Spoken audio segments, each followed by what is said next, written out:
Ladies and gentlemen, good day and welcome to the Orchid Pharma conference call hosted by Edelweiss Securities Limited.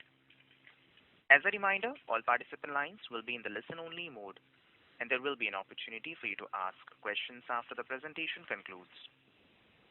Should you need assistance during the conference call, please signal an operator by pressing star then zero on your touchtone phone. Please note that this conference is being recorded. I now hand the conference over to Mr. Kunal Randeria from Edelweiss Securities Limited. Thank you, and over to you, sir. Yeah, thanks, Faizan. Good afternoon, everyone, and welcome to Orchid Pharma Limited's call to discuss the scheme of amalgamation between Orchid Pharma Limited and Dhanuka Laboratories Limited. From the management side, we have Mr. Manish Dhanuka, Managing Director, Mr. Mridul Dhanuka, Full-Time Director, and Mr. Sunil Kumar Gupta, Chief Financial Officer. Over to Mr. Mridul Dhanuka for his opening remarks. Hi, welcome everyone, and I would like to start with a brief overview. We have uploaded our presentation on the BSE NSE website, and I hope you have been able to see that. So I'd like to start with the background and pedigree of the group, which you must be aware of. So Dhanuka Agritech Limited is the flagship of the group, listed on the stock exchanges for 35 years. And Dhanuka Laboratories is a closely held company of the same promoter family. That's the pharmaceutical arm of the group, started in 1998. It's a leader in cephalosporin antibiotics in emerging markets. It has a joint venture with Otsuka, Japan for manufacturing advanced intermediates. 2 API manufacturing facilities, one cephalosporin and other NPNC, which will be non-cephalosporin and non-penicillin. This facility was started in 2018, the NPNC one, and is equipped for handling regulated markets as well. Let me run you through the brief rationale why we decided to have this merger. Management wanted to stay focused on a single entity, and therefore during the resolution plan itself, we had planned for this merger, and it was disclosed to the courts at that time and the resolution professional as well. It will bring in operational synergies for the group with respect to inventory, supply chain, and also utilizing the capacities more effectively for both the facilities. It will result in a streamlined group structure with managing only one legal entity in similar lines of businesses, therefore also eliminating the conflict of interest of the two businesses.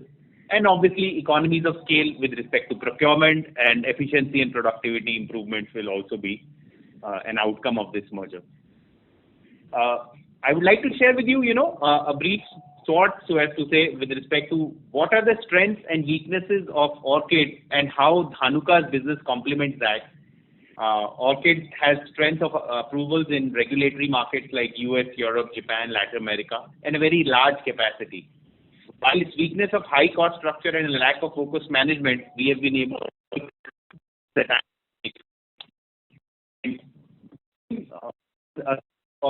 Sorry to interrupt you. Mridul sir, your audio is breaking. Please check. Thanks, Faizan. So the strength of Dhanuka is cost-efficient management, strong R&D, and execution capability. And the opportunity for Orchid that we saw was expanding to emerging markets with better cost structures and capacity utilization. And here the strength of Dhanuka Labs comes into the picture with already presence in emerging markets. Together, the merged entity we see both complementing each other to become a formidable force. Just to give you a merged entity overview, how this is going to look. So Dhanuka Labs, I shared, started in 1998, and it's an R&D focused company. We acquired Orchid through the CIRP process on 1st April 2020. Dhanuka Labs started with cephalosporin and now is present in both cephalosporin and NPNC portfolio, a strong player in domestic markets. With the merger, the group will have 3 API sites in 3 different states, out of which 2 will be cephalosporin sites and 1 the NPNC site. We have strong R&D capabilities with in-house hydrogenation, ozonation, and other complex chemistry, with ability to file and defend Para IV litigations. The first filing out of our takeover hopefully will be next year. And of course, the capacities will be enhanced. Orchid has a rough capacity of 900 tons and Dhanuka 600 tons. So together we'll have a 1500 tons annual capacity for the group. We have a wide range of cephalosporin products, and if you can see on slide number 6, so there are several products which are overlapped between Orchid and Dhanuka. These have been highlighted with blue color, largely in the oral space. Dhanuka Laboratories is not in the sterile cephalosporin business. But some of the products at Orchid have been developed after Dhanuka took over in April 2020, and some of the products were under development in Dhanuka in oral space, like Ceftitorin and Ceftibutin. Cefodoxime is a product Orchid had but did not have a very good process, and with Dhanuka's coming in, this process was strengthened and cost was improved. Cefovecin is a very innovative molecule. It's an injection for companion animals, cats and dogs, sells in the US, and this product has been developed after us coming in, and for this the advanced intermediate will come from Dhanuka. And the last is the latest product. It's a generation 5 cephalosporin antibiotic sterile product going off patent next year, and that product has also been developed along with Dhanuka lab support with the advanced intermediate coming from Dhanuka. So again, the complementarity of the two businesses is also evident with this product slide.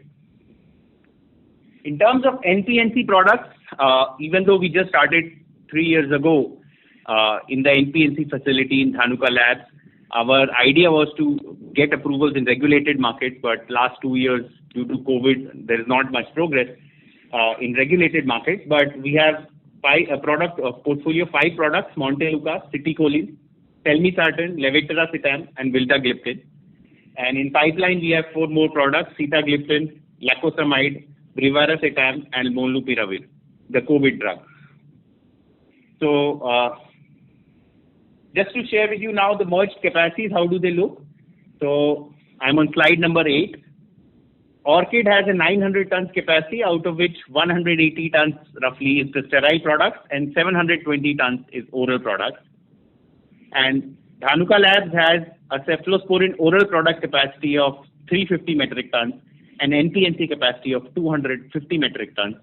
On the merged density basis, we will have now 1,070 tons of oral cephalosporin, 180 tons of sterile cephalosporin, and 250 tons of NPNC, a total of 1,500 tons capacity per annum. Sharing with you a brief financial profile of Dhanuka Labs. As you can see on slide number 9, Dhanuka Labs Ceph business has a negative CAGR of 2%. That is largely because 2021 being a COVID year, cephalosporins was badly hit. Cephalosporins are largely used in infection control, and with severe lockdown in 2021, children not going to school, and infections were significantly lesser, therefore our sales have taken a beating. But if you can see on the NPNC side, it's only 3 years for this business, and starting from 6.5 crores in 17-18, this business has already reached 85 crores last year and is growing significantly this year as well.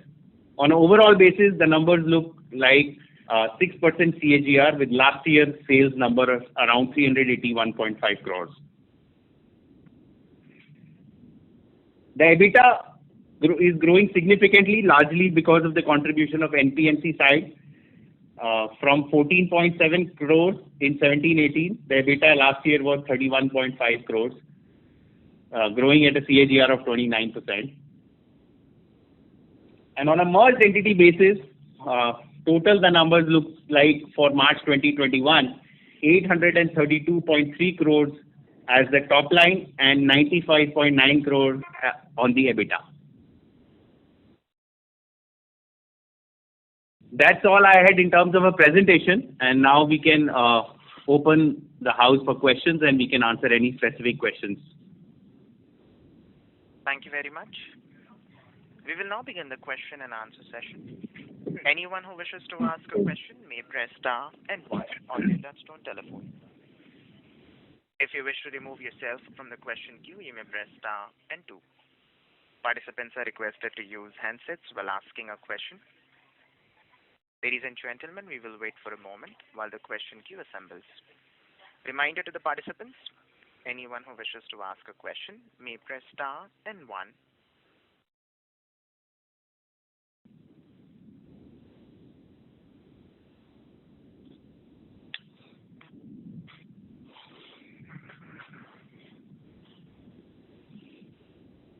The first question is from the line of Veeraj Kacharia from Securities Investment Management. Please go ahead.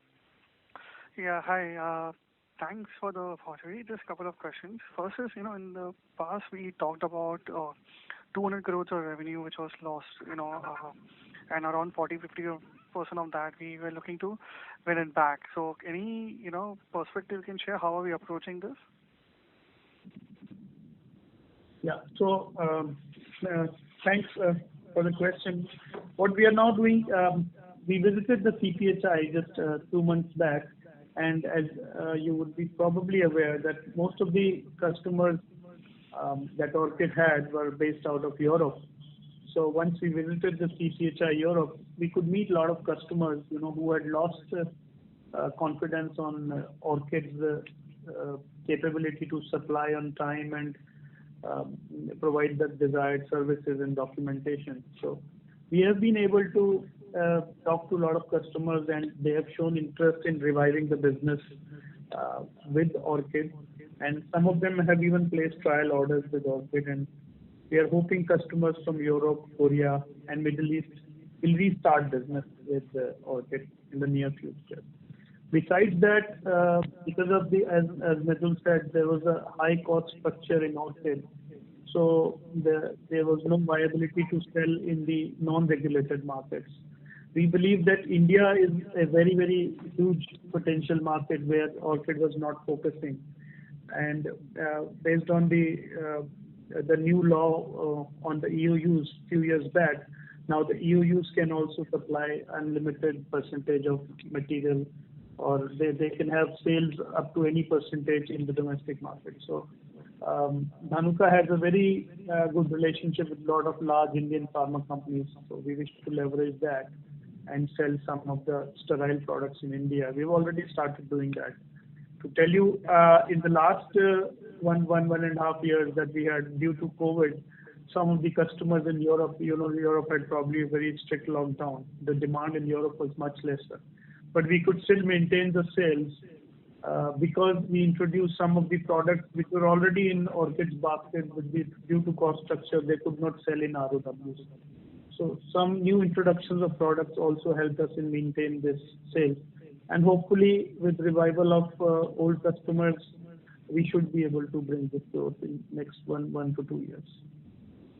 Okay. Second question is for Enmetazobactam. What is the progress there? So we had a discussion with this company Electra just 2 days back, and the Chinese have already assembled the data, and they would be probably filing in the first quarter.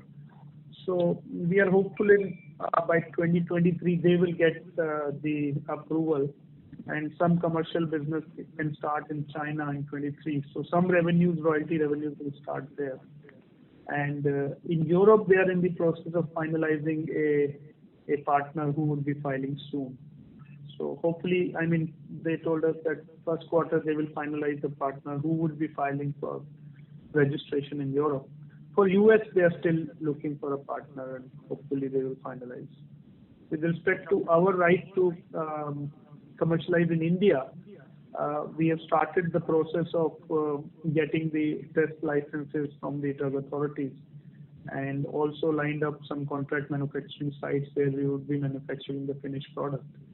So I think in first quarter we will initiate this process, and we hope in 23 we would be able to commercialize it. Okay. Just 2 more questions. One is, on debt reduction, how far, we have reached, because in the presentation we mentioned about 50 crores target by 22. So, as of today, what is the status? And the related question is, on non-core assets, we have this Orchid Tower and a land in Vizag. So, any update there you can provide on these 2? Yeah. So, see, we started out with a debt of 427 crores. And at present, we have about 160 crore rupees of debt. So we paid around 240, around 260 crores have been repaid. And Orchid Tower is still not sold. So we'll have some repayments, about 20 crores till March. And we are in advanced negotiations with some of the prospective customers for Orchid Tower. But we can see there is some movement in the real estate. So we are holding that for a few months, and hopefully we can get a better realization. But we do wish to close it before March. So we should be, if we do that, we should be able to come below 100 crores by the end of March. If not by end of March, maybe 1 or 2 months later. So we got in a related party transaction, we bought a land for 20 crores. Any idea what was this for? Yeah. So this is basically a part of the merger process which the shareholders had approved. And once the companies are merged, to optimize the tax structure, and so these are the lands held by Dhanuka Labs on the NPNC facility in Rajasthan. So those have been transferred as a part of sale, and rest of the business will be transferred as part of merger. Okay. And the plans which you talked about, having FDA approval and others, I think the last approval was done in 2019. So any status you can, update you can provide in terms of approval of, and how many plants you would have in total? Yeah. So Orchid has one API facility left, which is in Chennai. The non-core IKKT facility was sold last quarter. And this facility was inspected, as you rightly said, in 2019, July. But due to COVID, since then, FDA has not started inspection on sites which were not having any OAI or 483. So Orchid, as of now, does not have any information on when the next audit might be due. And our business is continuing. We are fully audit ready, and anytime any audit comes, there should not be any problem. In the history of Orchid, there has never been a 483, so we are pretty confident of our systems passing with flying colors once any audit happens. Okay, I'll come back in queue. Thank you and good luck. Sure. Thank you. Thank you. The next question is from the line of Kunal Shah from Carnelian Capital. Please go ahead. Hi, thank you for the opportunity. My question was more pertaining to the merger process. So if you could just help understand how this merger process is going to be taking out, and the total number of equity shares that will be issued to Dhanuka, and what will be the total equity shares of merged Orchid along with Dhanuka, and the valuation at which Dhanuka has been valued, and what will be the promoter holding. I believe you've given 91% would be the promoter holding in the merged entity, that is Dhanuka. So if you could just explain a little bit on this, it would be helpful. Yeah, sure. So we hired SSPA and company as our valuers, and as per their valuation method, they have valued the Orchid fair value of the shares at 543.66 rupees. At this price, the value of Orchid comes to fair value as per them 2220 crores, and they have valued Dhanuka Labs business net of Orchid shareholding, because Dhanuka Labs hold 90% of the holding. So net of that, Dhanuka Labs value is 376 crores.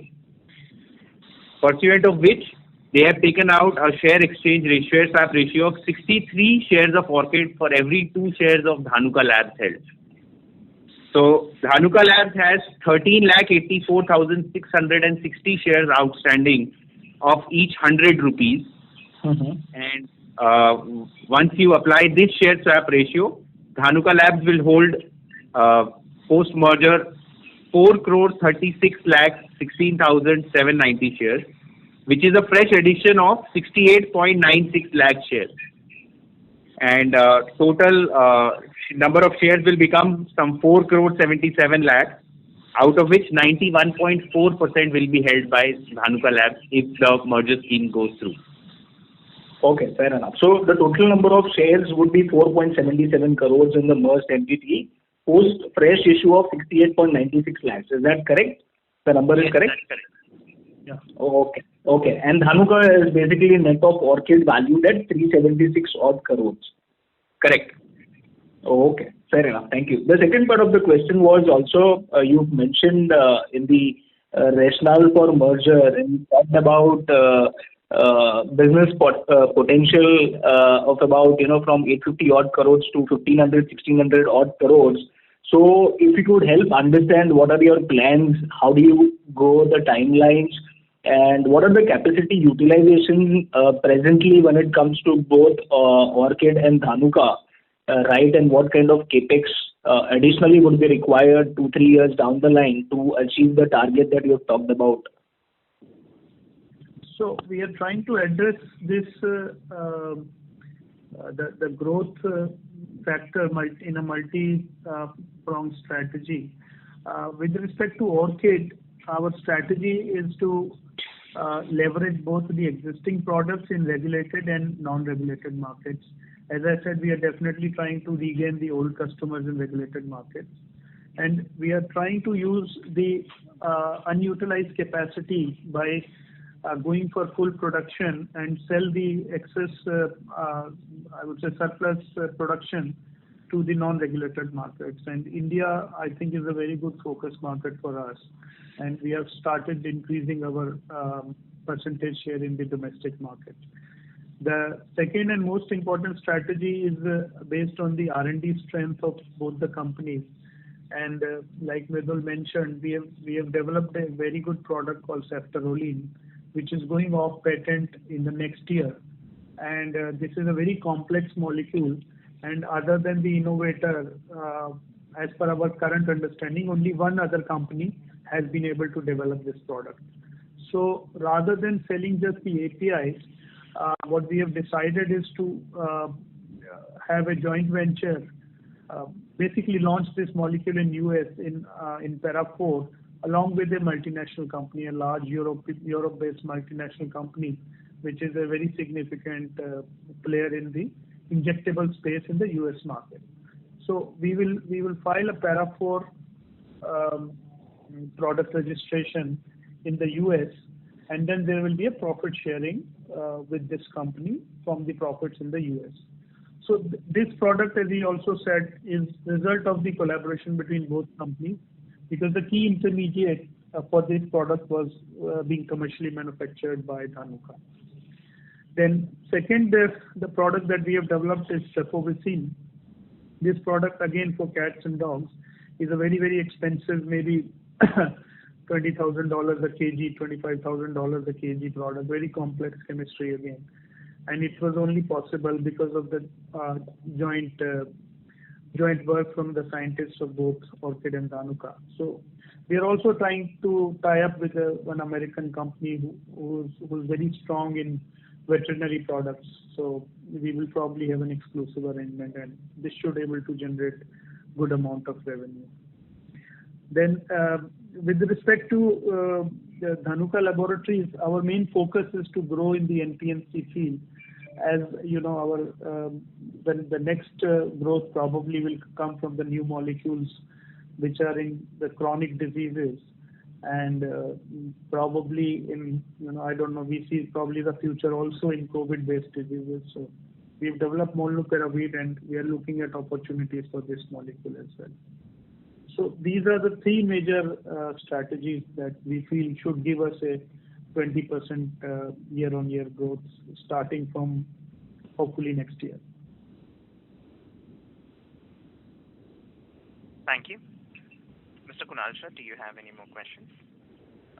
Sorry, actually I got dropped from the line, but any which ways I will listen to the part that I missed out.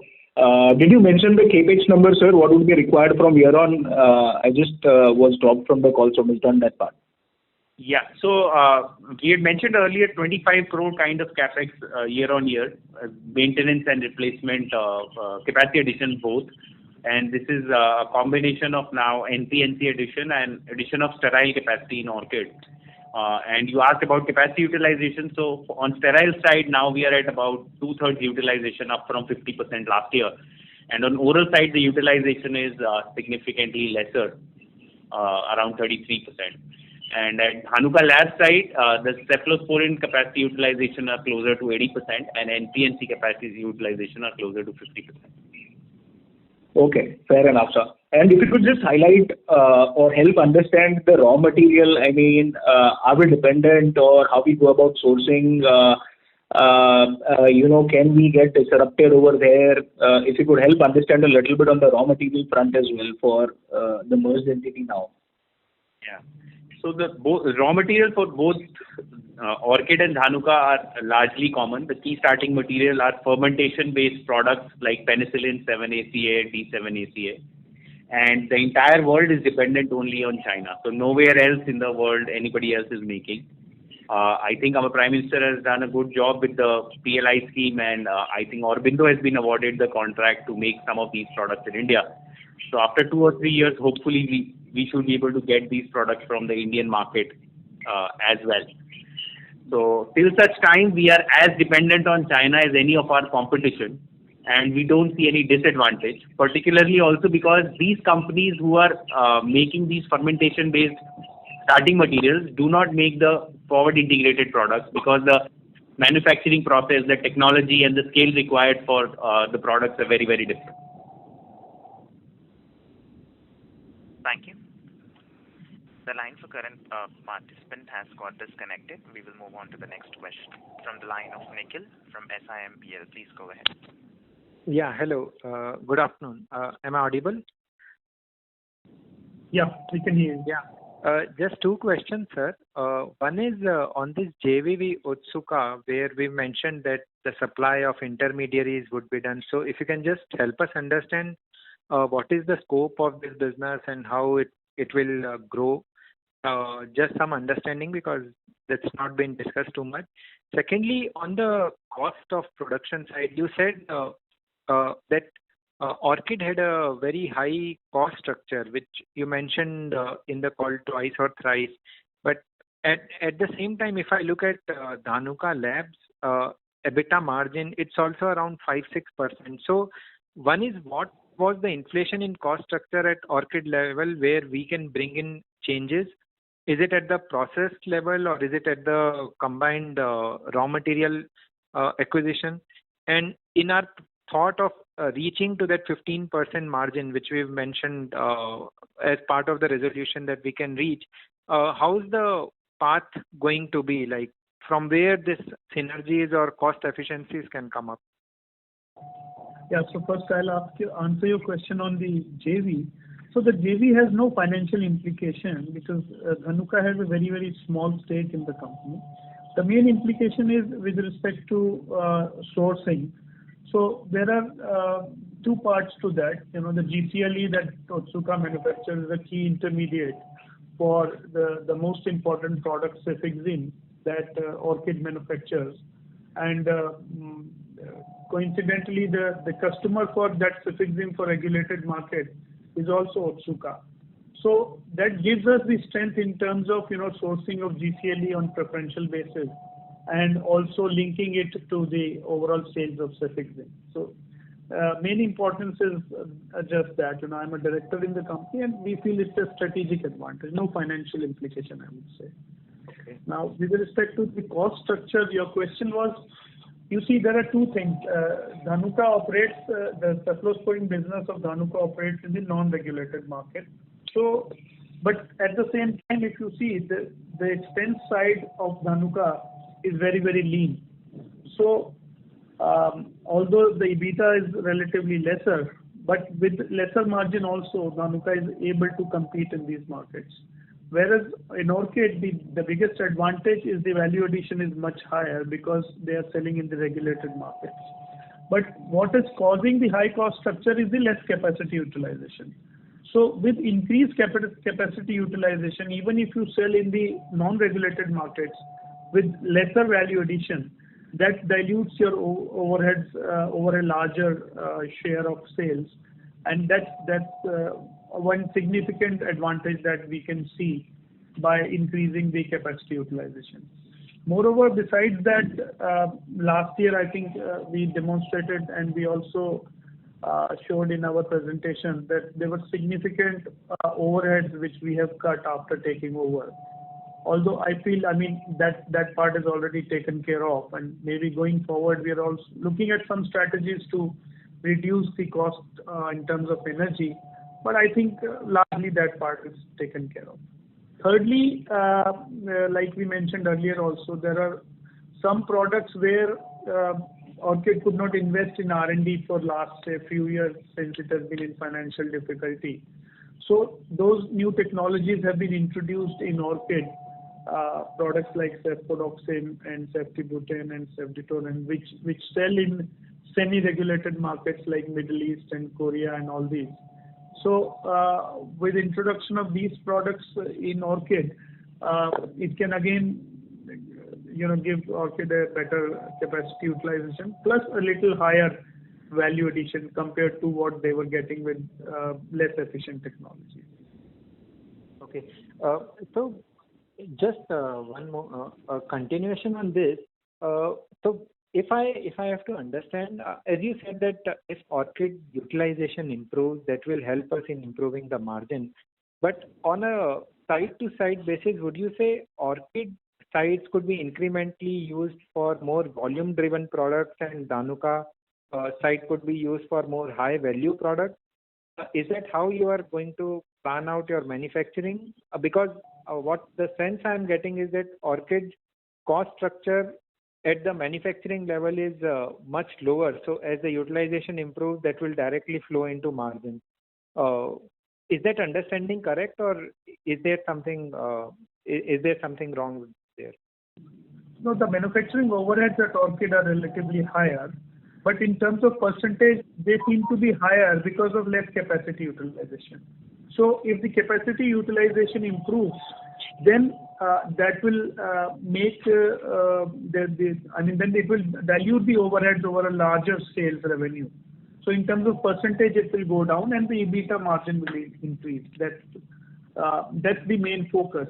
And the reason for revenue not increasing was because till now Orchid was only focusing on very high value addition of products and keeping the the capacities idle if they did not have orders from these relatively less number of customers. So we are trying to increase the customer base to increase the sales. So overheads will get diluted. That is what's going to improve the EBITDA.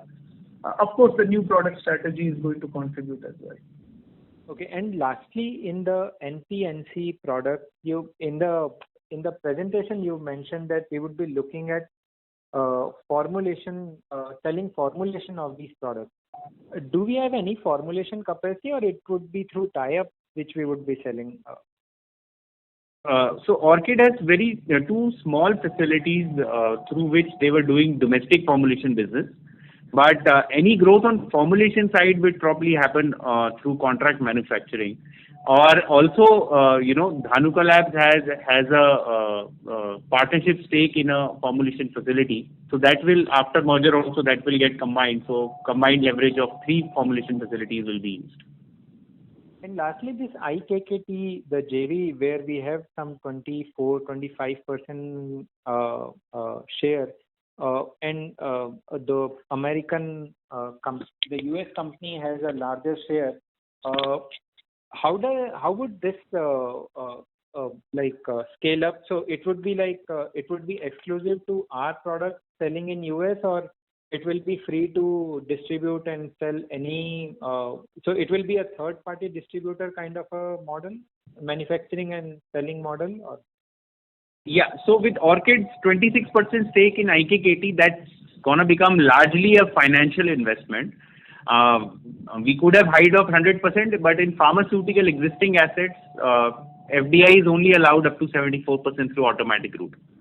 So because our interest of hiving off non-core assets and paying back debt and inability to get the FDI 100% due to the Indian government laws, we are left with the 26% equity stake.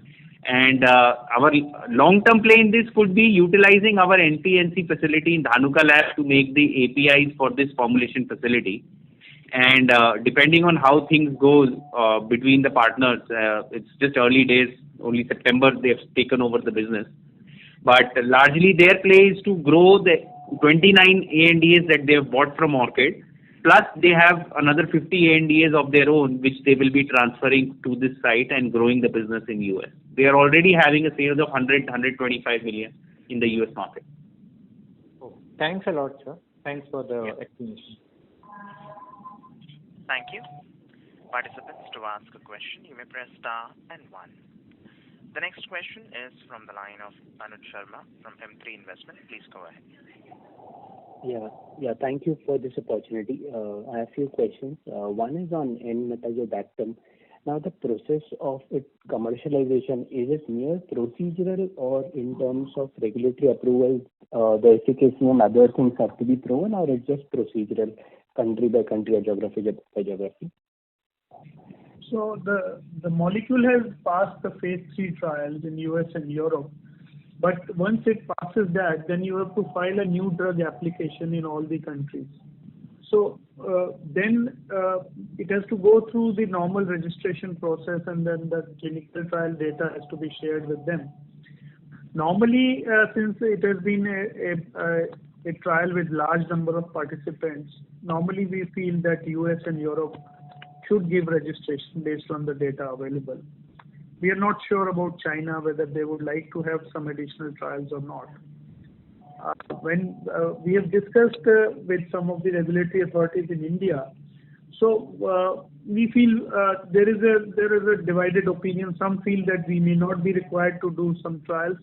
Some feel that we may be required to do some bridging studies on Indian population. So as the requirement goes, we'll go ahead with that for the registration. All right, thanks. And just extension of this question, our alliance partner, which is a German company, if he sub-licenses it, he can continue sub-licensing like it was done in China. We will be entitled to 8% royalty of the gross sales of the molecule. Am I right? Not gross, net sales. Net sales. Net sales. All right. The next question is on cephalosporin. So we do understand the reasons for a decline, but what is the outlook for the next 3-5 years in terms of growth of these products? Yeah, we have talked about a 20% CAGR on the overall business, and we hope to maintain that. If you look at global market, they are not growing largely. That growth rate is 3 to 5% only. But we are confident that we are going to deliver 20% CAGR, largely on the back of new products and the 3-pronged strategy Manish mentioned about new products, R&D, and getting back old customers. All right. My next question is on the Orchid assets of 900 metric ton. Now, are these assets completely operational, or as you go, you figure out that much is required to refurbish it? And is the theoretical capacity and actual capacity almost 100%, or there could be some difference? No, it depends a lot on the product mix. For example, cefovecin, the product that we are talking about, is $20,000 a kilogram. So a product like that, the output is very small, and when compared to, let's say, ceftriaxone, which is less than $100 a kilogram, there the output is much higher. So this is calculated on an ideal product mix, but actual product mix might be slightly different. And a good question you asked on the 900 metric tons. Out of this, Orchid was the largest producer of Ceflexin in the past. That product has become economically unviable, and some of those capacities, might be theoretical with respect to that plant, because that is not economically viable to produce. But it is not that the facilities are in a bad state and cannot be used and will require significant financial investment. So that is not the case. But Ceflexin capacity is largely unutilized, and we are trying to figure out other ways of making other products in that, or doing some research to lower the cost of Ceflexin to make it economically viable. So I would like to add one. So mostly, as you know, the API units are basically multi-purpose. You have reactors and filtration and drying equipment. So they can be used for any product. So what we are trying to do is we are trying to understand the basically constraints, or as you say, bottlenecks in various plants, and that requires some incremental investment, and then you can increase capacities, or you can start manufacturing some other product in the same plant. So we are doing that one by one, we are trying to optimize capacity of one plant at a time. And hopefully in next few years we would be able to utilize most of the plants at their optimum capacity. Okay. All right. That's helpful. Just two more questions. One is, what is the profitability difference between oral and sterile capacity, or just the margins between both the segments? It depends on the markets. The Europe and US markets are much more lucrative than the non-regulated markets. And again, it also depends on some products. In oral also we have a product that gives 70% margin, and also a product which gives about 40% margin, even 25%. So it varies from product to product and from market to market. Okay. There is no simple answer to that. Sure, that's helpful. And we had few filings in US. Any update on any of the filings materializing or expected to get approved in the next 1 to 2 years? So the products that are already filed, they are all approved. Now these new products that we are going to file, that filing is going to start in 22, and hopefully we should be able to get the approval in 23. All right. And one last question. What is the expected realization of Orchid Towers? Sorry? What realizations are we expecting from Orchid Tower in terms of sales proceeds? No, this is a transparent call. We don't want to put the number now and reduce the chances of getting the right price. So, all right. Sorry. All right. Got it. Thank you so much for the answers. Thank you. Thank you. The next question is from the line of Sarang from Old Bridge Capital. Please go ahead. Hello, sir. Good evening. Two questions from my side. One, in your conversations with Orchid's older customers, what are their key concerns? What have they been highlighting, and how open are they now to resume business with you? Just wanted to get a feel on that. That's number one. Number two, within the generation, all the cephalosporin generation molecules, currently who are the other manufacturers out of India? And are they externally selling them, or they are captively consuming it? So, see, when you talk of an API customer, there are two things that the customer looks for. One is the quality, and one is the service and documentation support that is required for their own filings. So we feel that Orchid never had any problem with respect to the quality. The problem was in terms of the support, documentation support. Probably the employees were demotivated. There was nobody to take stock of things. So there was a lot of delays in responding and servicing and delivery. So that's the area that we have focused in last 1.5 years. And I can say with confidence, we've got feedback from customers that there is a drastic change in the overall response from the company. And with respect to the financial aspect, Orchid was not in a position to supply. So Orchid would mostly ask customers to give some advance so that they were short of working capital. So that was also a constraint, and customers prefer to buy from others because others could give credit. That is something we have changed now. So that is helping us again to increase our order situation. What was the second question? The second was, what is the competition in API? So depending on the space, the competition is different. So in regulated markets, the competition is much lesser from India, and especially in the sterile space.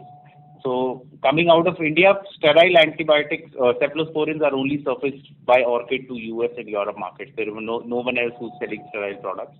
There are a few companies who are selling oral products, and some of the companies are Lupin or Aurobindo who are selling oral products. Out of China, there is a company called Qilu, which services the world. They are largely servicing the sterile products and competing with Orchid in regulated markets. But they have a disadvantage coming from China, especially after COVID, and the sentiment against is not very positive, let me say, again, with respect to European and US customers, and they are always looking for partners to add. And during our visit in Europe, the customer, said that we are pleasantly surprised to receive Orchid orders on time. And in a way, Europe is a very face-driven economy, I would say. And the customers were very happy to meet the management and put a face to who has taken over. And after they interacted, understood our background, the confidence level has improved significantly. So even some of the relationships where business had stopped are also started kindling. So we see good future there. But God knows what Omicron gonna do. So we are a little, I would say, anxious about that. But otherwise, things are looking bright in the long run. Right. Thank you. Thank you. The next question is from the line of Samar Singh from TPF Capital. Please go ahead. Thanks for the opportunity. Just one question. Could you tell me what is the demand, the cephalosporin demand domestically, annual demand, and what is that going at? So I don't know. It's a difficult question. There are many cephalosporins, and I cannot give you a bigger estimate, but it's like the two largest products in terms of injectable is say ceftriaxone that sells more than 100 tons a month, and cefixime, that is the oral product, that sells about more than 100 tons a month. So the demand in India is huge, and when we see all this data that is being published for not so much growth in cephalosporins, that's largely pertaining to the regulated market. So I feel the non-regulated markets, the demand for antibiotics, we all know what is the percentage of population in India which have access to antibiotics per se. So I feel that in India the demand is going significantly higher than what is generally shown in the data. Most of the data in India probably is not very structured as well, not very organized. Okay, thank you so much. Thank you. The next question is from the line of Dabirex, individual investor. Please go ahead. Hi. Could you let us know what is the current net debt of DLL right now? So DLL has only two kinds of debt. There is a 120 crores roughly debt of promoters taken to fund acquisition of Orchid. So that would be repaid after the merger back to the promoters. If you remember, to fund Orchid, we had put in 143 crores as OCDs from DLL, and that money was taken from promoters. So that is one kind of debt outstanding in the DLL book. And the other is working capital, largely, which is to the tune of 70 crores or so. There was some debt taken to establish the NPNC facility in Keshwana, but that is largely now paid off. Okay. So essentially the combined entity would have around 200 or 250 crores debt, essentially, right? 200 at the time of merger, and very quickly paid off after that. Okay, thank you. And could you let us know what would be the focus on the FDF area? Going forward, will it be a trust area, and if so, would it be on the CEP or in the NPNC side? So, like Madhur said, when we visited the CPHI this year, earlier, probably in the last conference, we were evaluating the prospect of setting up a sterile formulation facility. But it seems after our further evaluation and survey that there are a lot of CMOs available for the sterile injection manufacturing. So it would not be a very prudent decision to set up a sterile formulation when you can easily get it manufactured in a field. So I think for now, for the NPNC, we do have small formulation facility in Orchid as well as in Dhanuka. So we will try to maximize that capacity. That's the plan. Largely, focus is on API for the short term, next 2-3 years. Yeah. We see more opportunity in API at this point of time. Okay, thank you so much. All the best. Thank you. The next question is from the line of Tarang from Old Bridge Capital. Please go ahead. Sir, to my previous question, you suggested that you are probably the only sterile ceph manufacturer. So, just wanted to understand what are the key impediments in sterile ceph manufacturing versus OSD ceph manufacturing? Yeah. So just to correct, I said for the regulated markets of US and Europe. I did not say overall. There are other companies who are selling in emerging markets. Okay. So, and the impediment with respect to US and Europe is the severe documentation, validation, and consistency in the quality which is required.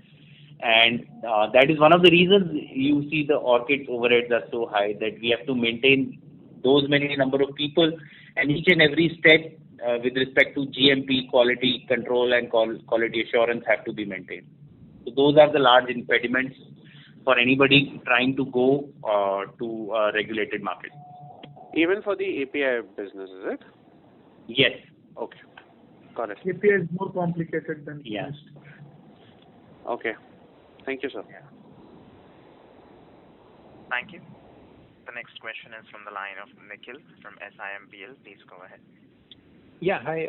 Just one continuation. You mentioned that there were two products, one ceftriaxone and another was the PET product, which you mentioned we could be launching in 22 or 23. So just wanted to understand, so where are we in terms of the filing? So we've collected the stability data, or we are in the process of collecting stability data and submitting the file. So what is the progress on those two products as of now? Yes, the details of that, I can't share a lot, but largely, ceftaroline we should be filing next year, and cefovecin is slightly behind than that. I can't share exactly at which stage we are in which product. Secondly, you mentioned, so considering in the AGM, or you mentioned that cephalosporin, so between Orchid and DLL, we had almost 35% market share in terms of cephalosporin exports from India. If I have to understand as of now, you mentioned that because the overheads are much higher and the utilization is lower, that's why the margins are not there. But in terms of the process of or manufacturing process of the product, where would we be in terms of the yields or the cost of production? So would we be most competitive both at the emerging and the regulated market in the key products, or where are we, and what is the incremental R&D that we are doing? Do you see that there are more opportunities to further reduce the cost of manufacturing at the process level, or there is nothing much more that we can do there? Yeah. So there are two things here. When we sell in the regulated market, we use a different process because the quality requirement is much more stringent. And also, it's not very easy to change your process in the regulated markets because a lot of data stability and other validations have to be done, and it's a long process to change your process. So that's where Orchid actually has a strength, and because Orchid can get a higher margin there. We are focusing not so much on the process as we are focusing on the productivity, time cycle reduction, so that we can manufacture more in less time. That's our focus with respect to regulatory markets.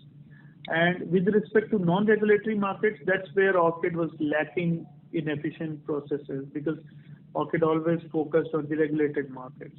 So that's where Dhanuka has brought in its cost-efficient, high-yield processes and introduced the same to Orchid, so that the competitiveness in non-regulated markets increases, thereby increasing the capacity utilization. There's a limitation of demand in the regulated markets, whereas the demand in non-reg markets are vastly higher than regulated.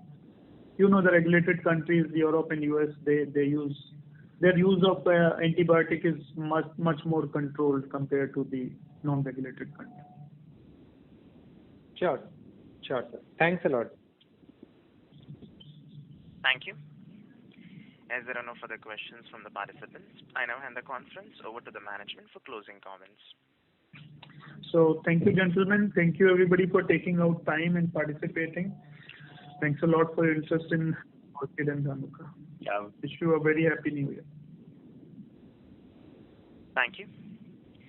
Ladies and gentlemen, on behalf of Edelweiss Securities, that concludes this conference. Thank you for joining us, and you may now disconnect your lines. Thank you.